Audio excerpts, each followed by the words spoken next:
உன்னை கண்டு எண்ணம் யாவும் அல்ல ஊமையாகி நின்றதென்ன சொல்ல 100 வார்த்தை அல்ல அல்ல ஒரு வார்த்தை புரியாதா எந்த வார்த்தை சொல்லவில்லையோ நீ அந்த வார்த்தை எந்த கண்களால் நான் 100 ஜாடையில் சொன்னேன்னு தெரியாதா புரியாதா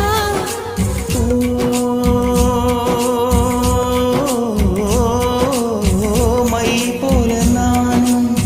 கண்ணில் சேர வேண்டும் மை போல நானும் கண்ணில் சேர வேண்டும் பூவை போல நானும் உந்த